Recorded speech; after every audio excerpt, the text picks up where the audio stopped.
should stay, it's underground, and you will stay away from me. All is underground, you should lay, it's underground, no, you will end with me. But all this shit turns away. Yeah.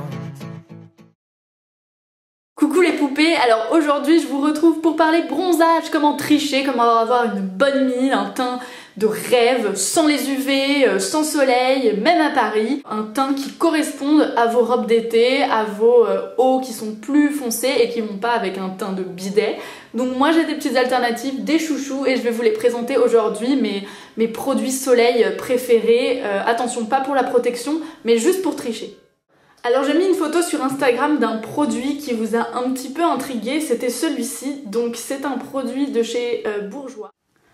C'est le Bronzing Primer, donc c'est d'une nouvelle collection de Bourjois où il y a plein d'autres choses. Il y a une bébé crème, il y a une sorte d'auto-bronzant mais juste pour une journée. Donc en fait il n'y a pas d'auto-bronzant mais ça fait un effet bronzé et qui part à l'eau. Moi j'étais un peu mitigée, j'avais un peu peur de tester ce genre de truc. De tacher mes habits et tout, et donc j'ai voulu quelque chose juste pour le visage et le cou, et j'ai choisi le Bronzing Primer. Donc c'est un produit qui sublime le hâle, qui lisse, qui corrige le teint et qui matifie. Donc je me suis dit c'est un peu le must-have, c'est un peu une tuerie, ça fait beaucoup de choses. J'ai ouvert et là j'ai vu cette chose, on dirait une pâte à tartiner, je vous l'accorde, c'est un peu étrange. C'est ni une mousse ni une crème, la texture est onctueuse, vraiment entre la crème et la mousse. Elle est aérienne et faut l'appliquer sur votre visage après votre crème de jour. Et soit vous le gardez seul avec une poudre, moi c'est ce que je fais, c'est ce que j'ai fait aujourd'hui. Soit vous pouvez mettre très bien un fond de teint par-dessus pour plus de couvrance. Moi je préfère le porter seul parce que je trouve que le fond de teint atténue le côté bronzé.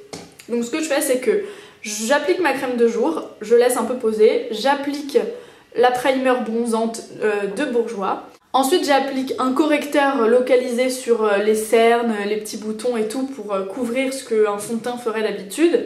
Donc j'en applique un peu plus que d'habitude. Et sinon je mets une poudre très très légère, moi c'est la Stay Matte Rimmel transparente. Et ça me fait un teint un peu plus allé, je sais pas si ça se voit là, mais en tout cas moi je le mets tous les jours, je l'adore.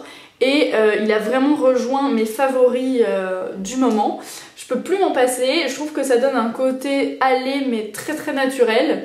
Et ça empêche de mettre, de faire des UV, d'abîmer sa peau, ou de mettre trop de fond de teint, essayer de mettre du fond de teint foncé et faire une catastrophe. Donc pour rééquilibrer un peu, pour gagner un ton au-dessus de votre teint sans vous embêter avec des auto-bronzants ou autres. Il est bien écrit dessus, s'applique seul ou sous le fond de teint et la poudre. Donc il n'y a aucun problème au niveau de la texture, d'incompatibilité ou autre avec un fond de teint liquide. Vous pouvez mettre ce que vous voulez après et c'est vraiment ça qui m'a plu parce que par contre avec la sorte d'auto-bronzant un jour qu'ils vendent, c'était la vendeuse m'a dit que c'était un peu plus risqué de mettre des fonds de teint et tout parce que ça allait estomper l'effet, que ça allait les faire un peu gloubi-boulga. Donc voilà, j'ai préféré me diriger sur ça. Dites-moi si vous avez testé les autres produits de cette gamme Bronzing de Bourjois. Ça sent le chocolat, ça sent l'été, c'est un mélange d'odeurs de fleurs de tiare je trouve et de chocolat, de cacao, enfin vraiment j'adore. C'est mon produit de l'été. Et je trouve vraiment que ça matifie, alors qu'il y a plein de fonds de teint effets allés et tout qui sont très huileux.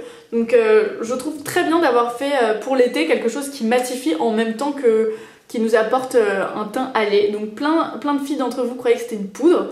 Et ben non, voilà, j'ai relevé le mystère, c'est ça.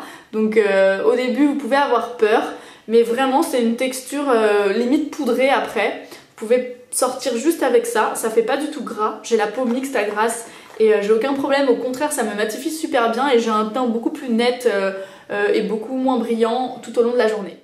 Alors si ça ne vous suffit pas, que vous avez envie de plus de bronzage et de paraître vraiment très allé, j'ai d'autres options pour vous et j'ai envie de vous présenter mes autres soins chouchous pour se préparer à l'été. Donc c'est chez NYX et L'Oréal, donc un peu de tous les prix. C'est un peu mes chouchous du moment. Alors pour le corps, je vous en avais parlé dans mes favoris, c'est le Sublime Bronze L'Oréal. Donc voilà, je vous le montrerai un jour où je l'ai porté parce que là je n'en porte pas, je suis en période d'examen et ça nécessite vraiment d'attendre un peu avant d'aller se coucher, d'avoir du temps, que ça sèche bien et tout. Par contre c'est une texture mousse qui est super parce qu'elle sèche quand même très vite par rapport à d'autres autobronzants que j'ai testés chez Nixa, chez Lirac, enfin plein de marques. Donc c'est une mousse qui se rapporte vachement, enfin qui se rapproche vachement du Saint-Tropez Tan des américaines qui est genre le must-have. Et ben ça c'est très ressemblant et ça apporte un hâle dès la première fois. C'est uniquement pour le corps, donc du coup il me fallait quelque chose pour le visage qui soit non commodogène, surtout parce que voilà, faut pas appliquer un autobronzant corps sur son visage, c'est bouton assuré, surtout pour les peaux comme moi, réactives et tout. Donc moi je suis allée chez NYX et j'ai craqué pour l'émulsion fondante auto-bronzante visage pour un hâle uniforme et naturel. Donc ça se présente comme ceci.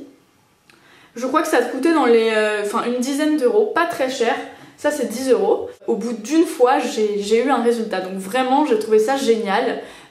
Ça faisait pas carotte, ça faisait pas orange, ça faisait juste comme quand je bronze, donc un tout petit peu allé. Ce que j'aime c'est que ça pue pas, parce que souvent moi je dois me laver après parce que je supporte pas, et donc du coup ça atténue l'effet. Là vous pouvez ne pas vous laver après, il n'y a pas de souci, ça pue pas. Pareil pour celui-là, je trouve qu'il sent pas du tout l'autobronzant, je l'adore. Et c'est deux petites choses qui ne font pas du tout de traces quand vous dormez avec et tout. Vous laissez juste 1 heure à l'air libre et vous pouvez très vite vous habiller, vous mettre votre pyjama ou vos draps et il n'y a aucun souci. J'ai pas encore essayé les 3 combinés, mais je pense que ça doit être une sacrée tuerie. Ensuite, pour celles qui veulent quand même mettre un fond de teint l'été, moi j'ai plusieurs options, j'ai plusieurs chouchous. Un que vous connaissez depuis des années, dont je vous parle depuis les 3 ans de ma chaîne, c'est le Shiseido Waterproof. Donc ça c'est ce que je vous recommande de mieux, c'est un fond de teint avec un SPF très élevé. Donc là c'est encore un peu foncé pour moi, mais je voulais le mettre dans cette vidéo préparation à l'été parce que vraiment c'est un fond de teint qui pour les peaux mixtes à grasse qui ont tendance à briller, vu que c'est waterproof ça résiste à la transpiration et au sébum, et du coup c'est le top. Donc soit ça, pour celles qui veulent quand même mettre du fond de teint, moi je suis plutôt poudre pour le printemps-été. Et sinon le Wake Me Up Anti-Fatigue Effect. Alors pourquoi celui-là ? Parce que tout simplement je trouve qu'au printemps c'est bien d'apporter un effet glow, mais entre guillemets, parce que vous savez que j'aime pas l'effet trop light, enfin trop lumineux. Et du coup moi j'aime bien celui-là parce qu'il donne un effet lumineux sans faire briller. Il donne vraiment l'effet glow que j'aime, c'est-à-dire juste sain, frais et naturel. Donc voilà, si vous voulez vraiment des fonds de teint, celui-là est mon chouchou, celui-là pour les peaux plus grasses et qui ont tendance à briller. Ensuite, une autre poudre qui cette fois-ci je trouve est assez bronzante, c'est celle-ci de chez Smashbox. C'est une poudre hydratante mais qui je trouve est très bien. C'est la Halo Hydrating Perfecting Powder, donc c'est une poudre hydratante de perfection. Moi j'ai la light mais je la trouve très foncée, elle est un peu marron, enfin elle est vraiment très foncée. Donc moi je l'utilise plutôt pour illuminer, enfin donner un côté bronzé à mes joues, à mon front et aux parties bombées. Donc voilà, chez Smashbox une petite poudre. Ensuite, j'ai 2 poudres bronzantes que j'aime beaucoup, une chère, une pas chère. Je me suis dit que comme ça, voilà, vous aurez l'alternative. Alors on va commencer par la plus chère, c'est celle de Guerlain. C'est la terracotta la plus cool pour moi qui puisse exister. La 4 saisons, donc elle a 4 couleurs en fonction de votre carnation. Vous pouvez l'adapter, donc ça c'est bien. Au moins vous investissez sur quelque chose de cher, c'est sûr, mais au moins elle vous va, quelle que soit l'évolution de votre teinte. Ça c'est pas mal. Donc moi c'est la brunette 02 4 saisons. Et franchement je l'ai depuis 2 ans. Alors je sais pas combien de temps ça dure ces machins là. Moi elle est toujours top, elle est pas du tout creusée. Donc on me l'avait offerte pour Noël, donc je pense que c'est un bon investissement. Et la petite alternative pas chère, c'est un bronzer bourgeois dénué de paillettes, parce que moi c'est mon critère de sélection, je déteste tout ce qui est paillettes pour la terracotta, je trouve ça immonde. C'est le bourgeois, donc c'est la délice de soleil, poudre bronzante. Pareil, ça sent un petit peu le chocolat, j'aime beaucoup les produits bronzants de chez Bourjois, ils ont tous la même odeur gourmande. Donc ça se présente comme ceci, et pareil, je l'ai depuis très longtemps, elle se crosse pas, et le packaging il est trop pratique pour mettre dans son sac. Et ça sent juste trop bon, et voilà, ces 2 petites poudres bronzantes, elles sont pas orange, et pour les peaux claires comme les miennes, c'est vraiment cool. Donc moi j'ai la peau claire médiane, fair medium skin, c'est la 12. Donc voilà, je vous propose ces deux petites choses là pour tricher un petit peu. Côté blush, il y en a un que j'adore, c'est le Kiko 111. Donc je trouve que pour l'été, pour le printemps, pour paraître plus bronzé, faut pas se diriger vers des roses ou vers des pêches, ou voilà. Je trouve qu'il faut plutôt se diriger vers ce genre de petites choses. Donc en fait c'est quoi? C'est une couleur un peu vieux rose bordeaux, et là par contre je m'autorise quelques petits nacres. Attention, folie folie. J'aime pas les nacres dans les poudres bronzantes, mais dans le blush je trouve que c'est pas mal. Mais c'est très très subtil. Donc ça vraiment le 111, je trouve qu'il donne un teint mais parfait. Alors ensuite pour les lèvres, j'ai aussi des petites trouvailles que j'aime bien et je vais vous en faire une revue complète parce que je veux vous montrer les couleurs et je veux vous les porter tellement je les adore. Ce sont les Soft Matte Lip Cream de chez NYX. Celui que je porte aujourd'hui, il est très léger. C'est le Antwerp, donc ça donne un effet juste un petit peu... vos lèvres en mieux, c'est rosé mais très léger.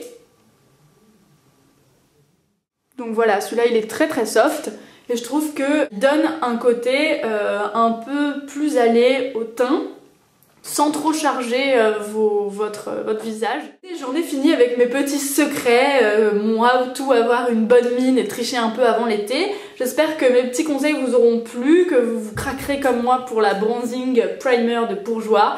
On m'a demandé combien elle coûtait, je crois que c'est 12,95 €. En tout cas c'est soit 12 soit 15, je sais plus exactement, mais c'est entre 12 et 15 quoi.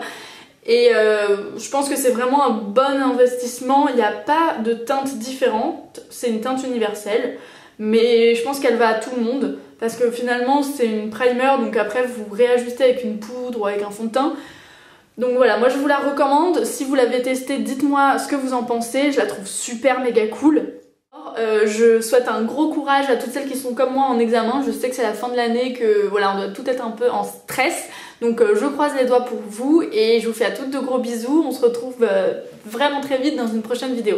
Bye!